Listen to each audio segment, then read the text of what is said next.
안녕하세요. 사랑하는 성도님, 일주일 동안 건강하고 평안하게 잘 지내셨나요? 추운 겨울이 끝이 나고 따뜻한 봄이 벌써 오는 것 같습니다. 환절기 감기와 알러지 조심하시고 식사 꼭 챙겨 드시고 안전운전 하시기 바랍니다. 오늘은 사무엘상 17장 45절 말씀, 그러자 다윗이 그 블레셋 사람에게 말하였다. 너는 칼을 차고 창을 메고 투창을 들고 나에게로 나왔으나 나는 내가 모욕하는 이스라엘 군대의 하나님 곧 만군의 주님의 이름을 의지하고 너에게로 나왔다는 말씀을 가지고 다윗이 골리앗과 맞섰어요 라는 제목으로 함께 하나님 말씀 나누겠습니다. 이스라엘 첫 번째 왕 사울의 실패와 죄로 슬픔에 빠진 사무엘에게 하나님은 사울 때문에 그만 괴로워하고 두 번째 왕을 세우라고 말씀합니다. 하나님은 이스라엘의 하나님, 이스라엘은 하나님의 백성이 되기 위한 사울의 역할은 끝이 났지만 하나님의 목적은 계속 이어집니다. 사무엘은 베들레헴에 있는 이새의 집에 가서 장남인 엘리압을 보고 하나님이 세우신 왕이라고 생각합니다. 하나님은 엘리압의 준수한 겉모습과 큰 키만을 봐서는 안 된다고, 엘리압은 하나님이 세운 왕이 아니라고 말씀합니다. 준수한 겉모습과 큰 키는 사울의 특징적인 모습입니다. 사람은 겉모습만 보고 판단하지만 하나님은 중심을 본다고 말씀합니다. 일곱 아들 모두 만나지만 하나님은 모두 아니라고 합니다. 사무엘이 아들들이 다 집에 있는 건지 묻자 이새는 막내 작은 자가 양떼를 치고 있다고 합니다.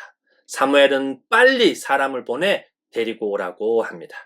이 당시 목축은 낭만적인 일이 아닙니다. 더럽고 냄새나는 직업입니다.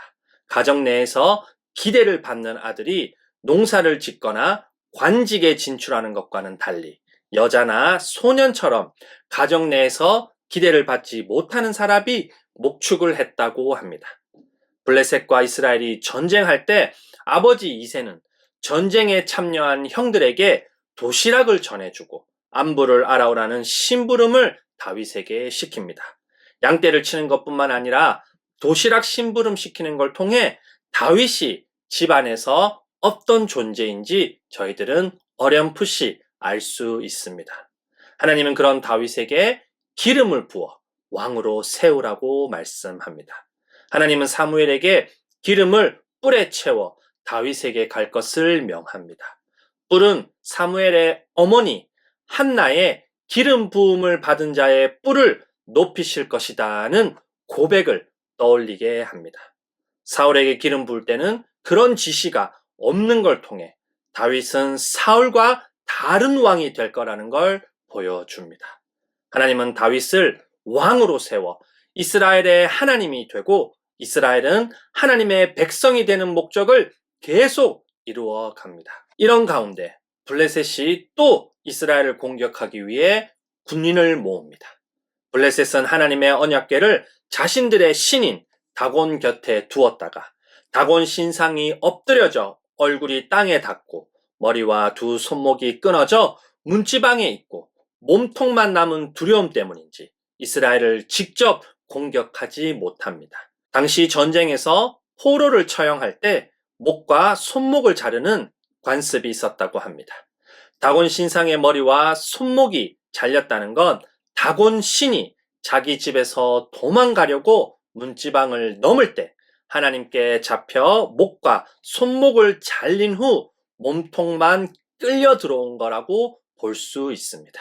블레셋은 이스라엘을 공격하는 대신 골리앗을 보내서 싸움을 겁니다. 골리앗은 이스라엘이 가나안 정탐을 할 때 봤던 아낙 자손으로 어마어마한 거인입니다. 키는 약 2m 70cm이고 갑옷은 약 57.5kg, 창날은 약 6.9kg이나 되고 골리앗 앞에는 방패를 든 사람까지 있습니다.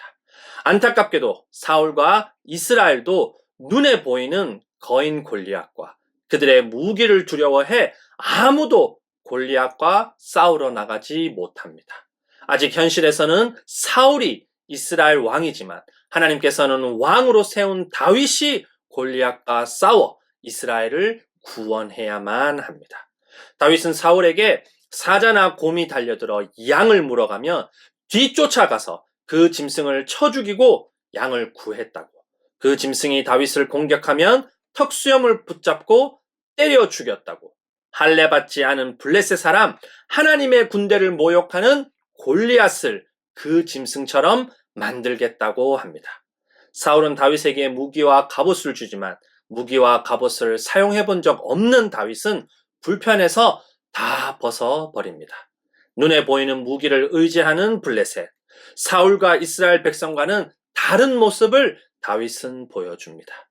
다윗은 목동 지팡이와 돌 5개를 골라서 골리앗과 싸우러 나갑니다. 골리앗은 다윗을 보자 예쁘장하게 생긴 어린 소년인 걸 확인하고 다윗을 우습게 여깁니다.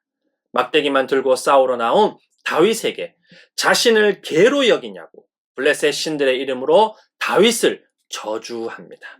그때 다윗이 골리앗에게 한 말이 오늘 저희가 함께 읽은 본문입니다. 다윗은 무림매와 돌 하나를 사용해 골리앗을 쓰러뜨립니다. 다윗은 골리앗을 밟고 서서 골리앗의 칼로 목을 베어 죽입니다. 블레셋 사람들은 도망가고 이스라엘은 블레셋 사람을 쫓아가서 죽입니다. 다윗 말대로 블레셋 사람 시체가 온 길에 널리게 됩니다. 사랑하는 성도님, 사울과 이스라엘과 골리앗은 눈에 보이는 겉모습과 큰 키를 의지합니다.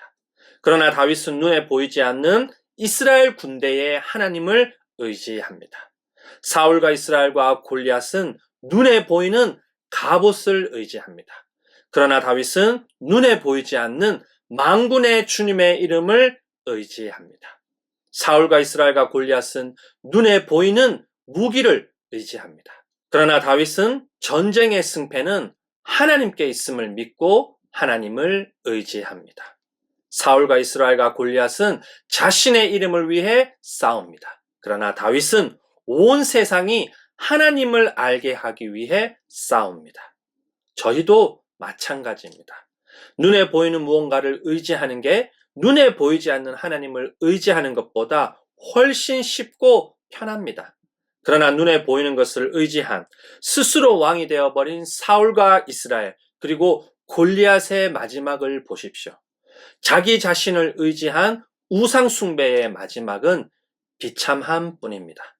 사랑하는 성도님, 저희는 무엇을 의지합니까? 저희는 누굴 의지합니까? 눈에 보이는 무언가를 의지합니까? 아니면 눈에 보이지 않는 하나님을 의지합니까?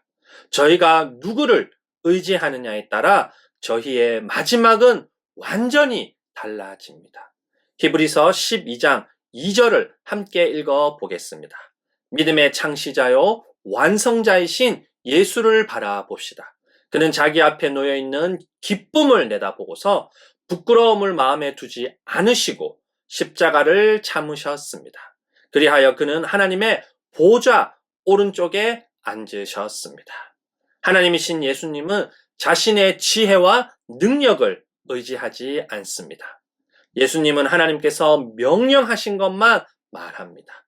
예수님은 하나님 말씀을 다 지키고 죄 없이 십자가에서 죽으시고 3일 만에 부활하는 모든 것을 하나님 손에 맡깁니다. 철저하게 하나님을 의지한 예수님께 하나님은 하늘과 땅의 모든 권세를 주시고 모든 이름 위에 뛰어난 이름을 주시고 하늘과 땅과 그 아래에 있는 모든 것들이 예수님의 이름 앞에 무릎을 꿇게 하고 예수님을 구원주 하나님으로 고백하게 합니다.